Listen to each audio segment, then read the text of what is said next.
De Niort à l'océan, la Sèvre niortaise a toujours été réputée pour la qualité de ses eaux. Autrefois, les gabarres y naviguaient facilement et transportaient diverses marchandises.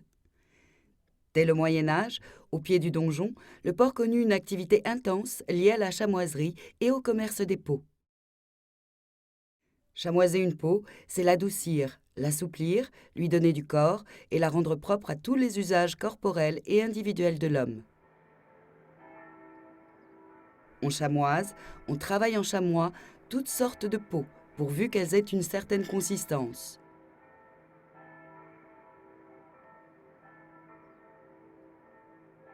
Près du port, le quartier du Pelay, qui rassemblait les maîtres chamoiseurs, faisait de Niort une ville très dynamique. Son nom évoque les pelletiers qui pelaient les peaux avant de les tanner. 2 siècles plus tôt, la découverte du Canada avait engendré un afflux de peaux diverses ainsi qu'un commerce important d'huile de poisson.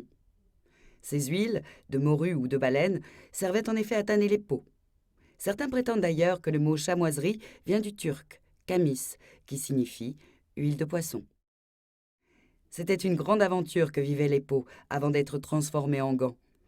Chaque étape jouait son rôle. Délainage, séchage, trempage, foulage, effleurage et bien d'autres encore.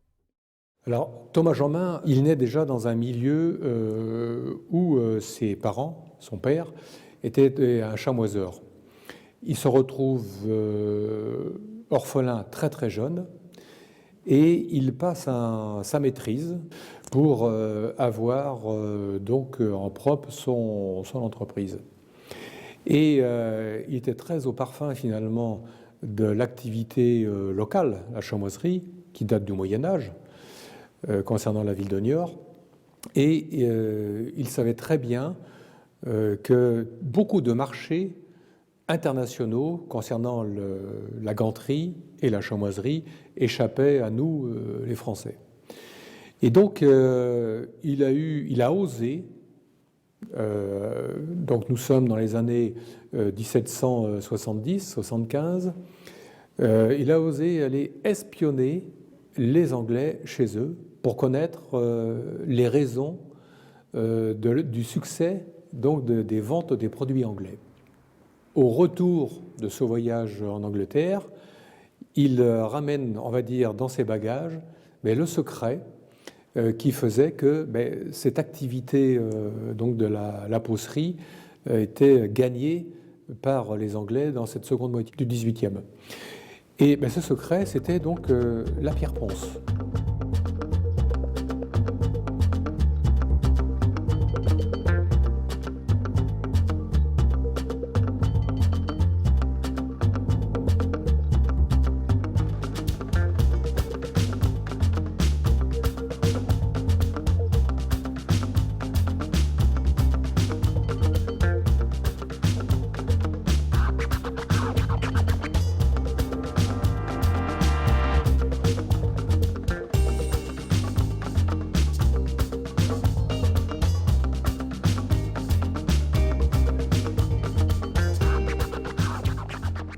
Avec l'essor de l'activité, au XVIIIe siècle, les chamoiseurs s'installèrent dans le quartier de la Regraterie.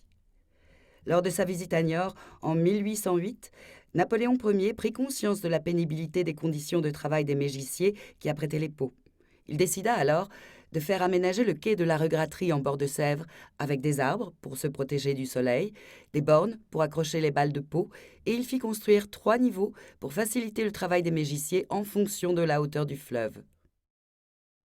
Une fois lavées, les peaux étaient acheminées vers les séchoirs tout proches.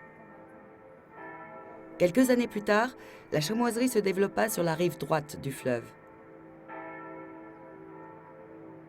Il a dû y avoir une tradition familiale entre l'industriel et puis le généreux donateur, Thomas Hippolyte-Main, puisque ce monsieur-là, qui avait une fortune personnelle, qui était le neveu de Thomas Jeanmain, donne après son décès, par testament, à la ville de Niort et à l'hôpital hospice de Niort une somme d'argent phénoménale. L'idée de Thomas Hippolyte-Main, il l'avait écrit dans son testament, c'était de remplacer effectivement, on parle toujours de ces embarcations qui reliaient une berge à une autre, probablement d'ailleurs en face les usines Boineau. Et donc cet argent, à partir de 1857, 1860, une partie de sa fortune a été utilisée pour construire des ponts. Et heureusement d'ailleurs que ça s'est fait, puisque là, donc à partir de 1860-65, il y a une ouverture qui est faite grâce à ces ponts-mains dans le prolongement donc de la rue de l'Espingole. Et ces ponts-mains donnaient accès ensuite à un nouveau quartier, à une nouvelle paroisse. Nouveau quartier, c'est le quartier du port, et nouvelle paroisse, la paroisse donc Saint-Étienne.